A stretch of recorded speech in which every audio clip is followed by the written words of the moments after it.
ये सारे विकार हैं। तथागत ने भिक्षुओं को प्रशिक्षण दिया, देते रहते थे। और एक दिन तथागत ने कहा कि भिक्षुओं, जो मैंने तुम्हें सिखाया है ये बड़ा अनमोल है, बहुमूल्य है। ये लोगों को सिखाओ।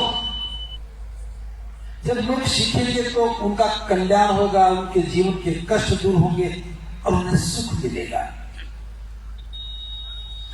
सारे भिक्षु बड़े उत्साहित हुए, निकल गए लोगों को सुनाने के लिए, समझाने के लिए। एक भिक्षु निकला, उसे मैले कुचले कपड़े पहने हुए एक दुबला पतला सा व्यक्ति मिला जो कई दिन से भूखा था। उस भिक्षु ने देखा कि ये तो काफी दुर्दशा में जान पड़ता है, दुबला पतला भी है, मैले कुचले कपड़े भी पहन रखे हैं और ये तो बड़ा दुखी जान पड़ता है। और तथागत ने जो हमें शिक्षा दी है, जो सिखाया है, ये तो बड़ा कल्याणकारी है, दुख दूर करने वाला है। अगर मैं ये सारी बात इसको सिखा दूं तो ये भी सुखी हो जाएगा। भिक्षु के पास जाके बैठ गया। जो तथागत ने बताया था सब उसको सिखाने लगा। थोड़ी सी बात सिखाने के बाद पूछे, बता तुझे क्या समझ में आया? उसने कहा रोटी। उस भिक्षु ने कहा, मैंने रोटी कहां सिखाई है? मैंने तो बुद्ध की शिक्षाएं तुम्हें बताई हैं, दोबारा सुन। अब दोबारा सुनाई। 5-10 मिनट सुनाने के बाद पूछा, बता क्या समझ गया? उसने कहा रोटी। अब तो बड़ा दुखी हुआ।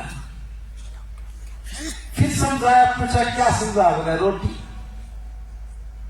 अब भिक्षु ने सोचा कि ये तो गड़बड़ हो गई, लगता है कि बुद्ध के समझाने में कुछ गड़बड़ नहीं होगी, क्योंकि अनंता में व्यक्ति समझ जाता है। इतना बहुमूल्य ज्ञान दे रहा हूं, बुद्ध का दिया हुआ ज्ञान दे रहा हूं, तो इसे रोटी रोटी नजर आ रही है। उसको पकड़ करके ले गया, चल बुद्ध के ही पास ले सकता, हो सकता है मेरी बात तुझे समझ में ना आ रही है। और जाते भिक्षु ने कहा, ये तथागत मैं सुबह से इसके पीछे लगा हूं, 4-5 घंटे हो गए, इसकी समझ में नहीं आ रहा। मैं सिखाता हूं, मैं समझाता हूं, और ये रोटी रोटी करता है। बुद्ध ने कहा ठीक है, इसको बाद में सिखाना, पहले इसको इसके लिए नहाने की व्यवस्था करो। विहार था, नहाने की व्यवस्था थी, कहा कि नहा लो। उसने स्नान कर लिया। फिर कहा इसको भोजन दो। भोजन भी था विहार में, दे दिया। भिक्षु ने पूछा, तथागत नहा भी लिया है, खाना भी खा लिया, अब क्या करना चाहिए? बुद्ध ने कहा सो जाने दो। और वो सो गया। नींद आनी थी खाना खाने के बाद। कई घंटे सोया रहा, अभी जाग गए। जागने के बाद भिक्षु ने पूछा, ये तथागत अब क्या करो? बुद्ध ने कहा इसे जाने दो। यही इसका कल्याण था। इसकी समस्या भूख थी, इसकी समस्या भूख थी, इसे भोजन ही चाहिए था, इसको चाहिए भोजन था। अब तुम ज्ञान पिला रहे हो, कैसे समझ में आएगा? कहीं ऐसा तो नहीं है हम भी यही कर रहे हैं? ये सारे भिक्षु यही तो करते हैं। जहां भोजन की समस्या है वहां ज्ञान काम नहीं आता। कल्याण की भावना की जो मैं बात बता रहा हूं, समझने की बात यह थी, अगर कोई भूखा है और आपके मन में करुणा है तो उसे भोजन देना होगा, तब उसका कल्याण होगा। अगर कोई व्यक्ति बीमार है और तुम खोल करके बुद्ध उनके धम्म ग्रंथ का पाठ पढ़ने लग जाओ, धम्म ग्रंथ का पाठ पढ़ने से धम्मपद की गाथाएं गाने लग जाओ कि मैं यमक वग्गों का पहला पद पढ़ रहा हूं, बुखार 1 डिग्री भी कम नहीं होगा। उसका भला करना चाहते हैं तो उसके लिए औषधि की व्यवस्था करो, अच्छे डॉक्टर को दिखाओ ताकि बीमारी को खत्म किया जा सके। अब उसे औषधि देनी पड़ेगी, औषधि देना ही दान हो गया। और उस व्यक्ति के पास औषधि के पैसे नहीं है तो धन का दान देना पड़ेगा। कोई ठंड से ठिठुर रहा है, आप उसे ज्ञान बांटने लगो, उसका कल्याण नहीं होगा। उसे ओढ़ने के लिए कंबल देना ही होगा। कोई बच्चा पढ़ना चाहता है, उसके पास पढ़ाई के पैसे नहीं है और उसको उपदेश देने लगो, ढेर तरह की उसकी फीस की व्यवस्था करो, उसे कॉपी और किताबें दिलाने की व्यवस्था करो ताकि पढ़ाई ठीक हो जाए। तो कल्याण की भावना जब भी उसी रूप में चाहिए जिस रूप में आवश्यकता है। गरीबी के खिलाफ लड़ना चाहते हो तो धन देना ही पड़ेगा। आप गरीबी खत्म करना चाहते हैं और धन की बात नहीं कर रहे। खाली बातें करने से कल्याण नहीं होता। तो जिससे धन समझ में आ जाता है कि मैं अनंत लोगों का कल्याण कैसे करूं, ये तो एक एक व्यक्ति के कल्याण की बात कही है। मैं कल्याण का एक बहुत सुंदर घटना का जिक्र कर रहा हूं। कैसे व्यक्ति रूपांतरित होता है, जब मन में भाव निर्मित होते हैं वो कितना बदल जाता है। सावथी का एक नगर सेठी था। नगर सेठी, आज जो हम व्यापारियों को सेठ बोलते हैं ना, ये बुद्ध के समय का शब्द है। उस समय जो अमीर लोग थे, समझदार लोग थे, जिम्मेदार लोग थे, उन्हें नगर सेठी कहा जाता था। हिंदी में नगर श्रेष्ठी बोल देते हैं। सावथी का एक नगर सेठी था, बड़ा व्यापारी था, सुदत उसका नाम था। उसका बहनोई राजगृह में रहता था, जो राजा बिंबिसार का नगर था। एक दिन सुदत अपने बहनोई के पास गया।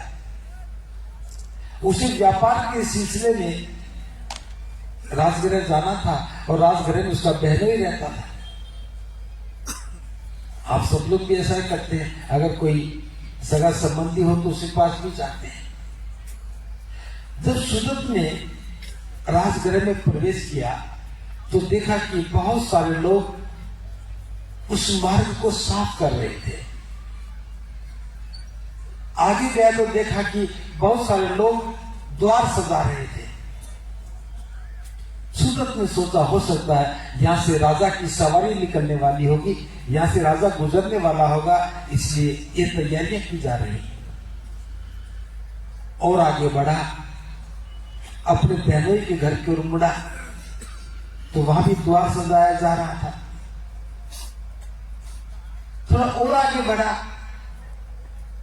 जहां उसके बहनोई के घर का दरवाजा शुरू हुआ तो वहां भी भव्य सजावट की जा रही थी।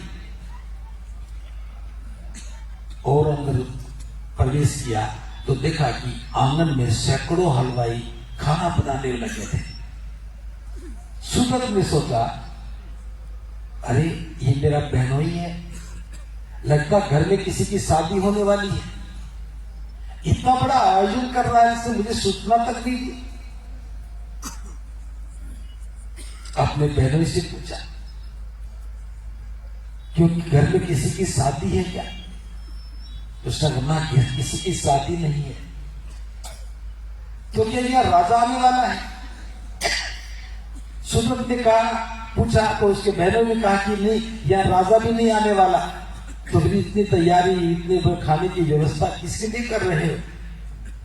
तो उसके बहनों ने कहा, कल सुबह महाकालिक बुद्ध और उनका भिक्षु संघ यहाँ भोजन के लिए आने वाला है।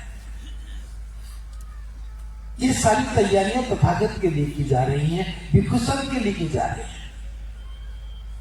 अब सुदत की तो आंखें खुली, बुद्ध का नाम सुना तो मन में ख्याल आया। जो बातें मन में आई सबके बारे में पूछा, उसके बहनोई ने उत्तर भी दिया, लेकिन संतुष्टि नहीं हुई। बात करते करते रात के 2 पहर बीत चुके थे। सुदत ने कहा, मुझे बुद्ध से अभी मिलना है। उसके पहले ने कहा कि ये मिलने का समय नहीं है, रात हो चुकी है, रात के 2 पहर बीत चुके हैं, अभी 2 पहर की बात तो और है, सो जाओ, सुबह बुद्ध यही तो आएंगे। लेकिन सूरत से नहीं रहा गया, उसने कहा नहीं, मुझे सिर्फ पता बता दो कि बुद्ध कहाँ है, मैं अभी जाके मिलूंगा। जिज्ञासा इतनी बढ़ गई कि सूरत अपने आप को रोक नहीं पाया। नगर से बाहर बुद्ध ठहरे हुए थे। सूरत रात्रि को पहुंच गया। बुद्ध संक्रमण की ध्यान साधना में थे। सूरत को दूर से आते देख कहा, जो ही सूरत निकट आया तो तथागत ने कहा, सूरत सुनाओ कैसे आना हुआ। और सूरत तो हैरान हो गया, बुद्ध मेरा नाम कैसे जानते हैं।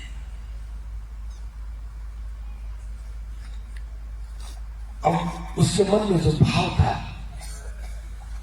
वो और ज्यादा गहरा हो गया कि बुद्ध मेरा नाम भी जानते हैं। बुद्ध के पास बैठा और बहुत सारी चर्चा हुई। बुद्ध उनके धर्म ग्रंथ में पूरी चर्चा का विवरण है, मैं ज्यादा चर्चा पे जिक्र नहीं कर रहा हूं। और बात करने के बाद सूरत वापस आ गया। दिन उगने के बाद बुद्ध और उनका विशाल भिक्षु संघ उनके बहनोई के घर पे आया। पहले भोजन हुआ, फिर देशना हुई। देशना सुनकर के वो बड़ा भाव विभोर हो गया। खड़ा होकर के बुद्ध से कहने लगा, ये तथागत, मेरा घर सावथी में है और मैं चाहता हूं कि आप भिक्षु संघ सहित मेरा भी भोजन स्वीकार करें। तथागत ने मौन में ही स्वीकार कर लिया। अब सूरत वहां से वापस लौटा। रास्ते पर भी सोचता रहा कि बुद्ध यहां आएंगे, उनके साथ हजारों भिक्षु भी होंगे, विशाल भिक्षु संघ को मैं कहां बिठाऊंगा, कहां उनको सुलाऊंगा। उनके लिए मुझे अच्छी व्यवस्था करनी चाहिए। सोचते सोचते जब सूरत सावथी के निकट पहुंचा तो वहां नगर से बहुत निकट, ना ज्यादा नजदीक था ना ज्यादा दूर था, जैत कुमार का आम का बाग था। बहुत विशाल आम का बाग।